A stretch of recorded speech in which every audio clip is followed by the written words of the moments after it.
Hello everybody, my name is Patton and I'd like to welcome you to Trip World.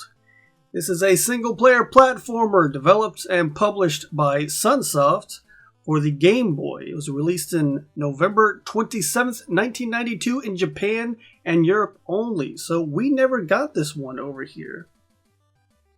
You'll notice through the game that it looks very similar to a game called Gimmick for the NES, and that's because it was the same developers.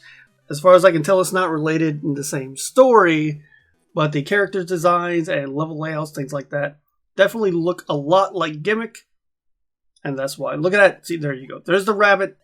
There are no options. I push start, and immediately you're put into the game. And this is it. For a Game Boy game, this is really, really fun, and I'm surprised it never came out here. Kind of like I'm surprised that Gimmick never came out here. So, you're this little rabbit dude. You can jump. You can control the height of your jump, the movement of your jump. He's got a kick by hitting the B button. Not too bad. Graphics are nice. I really like the cloud effects here, how they're kind of going in front of the house. So you can jump kick. You can't do much else except for, change into an airplane. So what's interesting, if you hit up and B, our little guy here will change and then you can fly. But you need to be going horizontally to keep your flight. So you got to hold left and right and keep tapping the A button to fly. Now once you pick a direction, that's it. You can't turn around and fly the other direction. It's kind of a weird momentum thing. It's hard to explain. To change back, you hit down and B. You hit down and B again while you're the regular rabbit thing and you turn into a fish. And as a fish, well, there's not much you can do. You can kind of wobble around. And that's it. Unless you're in water, then this becomes a little more useful. But the flying mechanic is actually really nice and allows you to kind of bypass a lot of the levels. It's kind of like a Kirby game where you can choose to fly through the entire level if you feel like it, or you can play it like it's meant to be played. So let's start moving on. If I hit start, it just pauses the game. Select doesn't do anything. You can see at the bottom we have our life, a score, and the number of lives. I wish I could remember this little guy's name. This is a very easy game. I actually used to play this a long time ago, back in my speedrunning days. You find some fruit, you eat the fruit, and then you change into a new little dude. Sometimes with a flower on his head. And then you can kick seeds around. And make the enemies also grow a flower. I don't know what that does. I think it kind of paralyzes them, so they don't come at you. So, also like Gimmick, the enemy AI is really, really well done, and they react to your behavior. Obviously not when there's a flower growing out of their head, but you can see, like, if I stay here, it's coming at me. If I go up too high, it still tries to come at me. I ran out of flower power. Okay. That's fine. Here's another one. Something else that's kind of weird, also like Gimmick, is that you don't get hurt by running into some enemies. Oh, but he can run into the spikes. If you want to bully him, you can do that. Push him into the spikes. There you go. And he's out. Just like that. But you can get pushed into the spikes too. Or you can just never let him hit the ground. Or kick him. Kick him into the spikes works too. Very complex for a Game Boy game. Let's see if we can fly through this level real quick. So you tap A, and you want to keep your momentum. You want to keep tapping A, not run into anything. If you run into a wall, you immediately stop all momentum. Like that. Also, while flying, I forgot to mention this. This squirrel thing needs to get out of my way so I can explain things. Excuse me, thank you. While you're the airplane mode, you can't attack. I can't do anything when I can only fly. So you got to be really careful when you're switching modes like this. But it is a lot of fun to fly around stages like that and kind of just pass by them altogether. I don't know what that is. I don't like it. I'm going to move away from it. Hey, is it time for the fish? Not quite. Hold on. Wait a minute. Wait, we're getting there. Give me a sec. There we go. Fish time. The fish can blow bubbles and swim. And it can knock out whatever these weird things are. I don't know what they are. There's a sand castle. But your time with the fish is pretty short-lived on most stages. And that's okay. Oh, well, remember that momentum I was talking about? Here's a good example of that.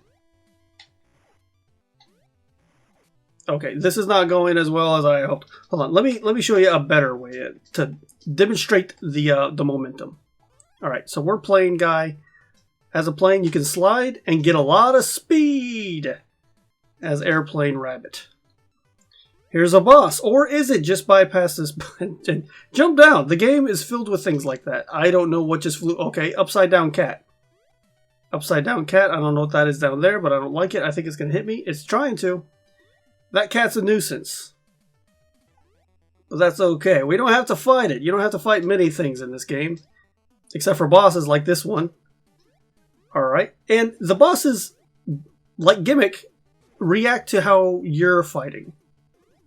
It's a good thing they don't hurt you just based on you touching them, because then the fights will be over pretty quick.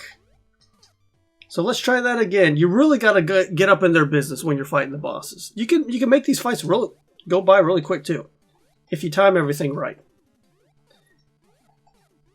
Sometimes you can get them into a pattern and a loop. Like right now we're doing much, but there we go. 3 kicks, the boss is out. Not a problem at all for this little rabbit. And on to World 2. I'm going to be quiet for a minute so you can hear some of the sound effects and sweet music this game has.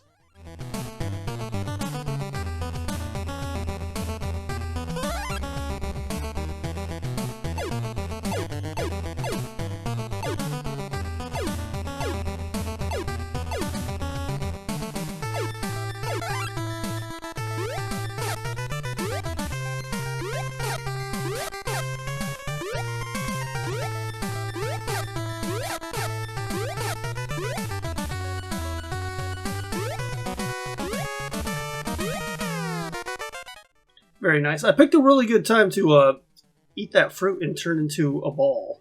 And now I'm tiny. I don't remember this at all. Maybe I never was the ball. I don't know what I ate to become tiny. Oh, there's a giant cat. It's even... Okay, I'm back to normal now. I guess maybe the cat seemed more giant because I was tiny. But it's no longer a problem. I don't know what's in here. Oh, it's like a tomb. The graphics are super nice, even if they are kind of childish and cartoony. Like, everything is super detailed.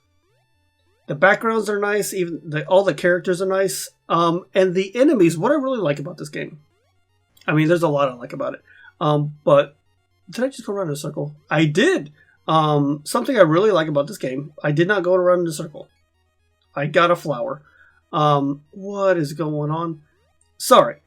The variety of enemies and how the game doesn't repeat its enemies. Like, there's a lot of games that will use the same sprites for enemies, but kind of change them around a little bit just to make them a little bit different. And this game, oh, I forgot about this guy. But this game doesn't do that. This game actually has a lot of individual enemies. And individual bosses. Like this Charlie Brown looking dude. I only say that because of Stripe. If you know who Charlie Brown is, you understand what I'm saying. This boss is kind of hard. Well, not too hard, I guess. It was a little harder than the first boss. You can't hurt it all the time. So, here's the thing with this game. It's really good. Graphically, it's nice. Audio's great. Gameplay is super fun. But it is insanely short. It is a stupidly short game. I think there's only 5 or 6 levels, and I'm on level 3 already. According to How Long to Beat, you should be able to beat this game in 45 to 55 minutes. If you're speedrunning this, it is a fast run too. You can speedrun this super fast. If you want a physical copy of this, it's going to run you $225 for a loose copy. It's extremely rare because it was only released in so many areas and never over here. So it's one of the most expensive Game Boy games. Oh, I'm sorry. Did you want the complete in-box price? That'll be $1,384. That's expensive cardboard and paper. It's never been re-released, technically. It was released on the 3DS shop.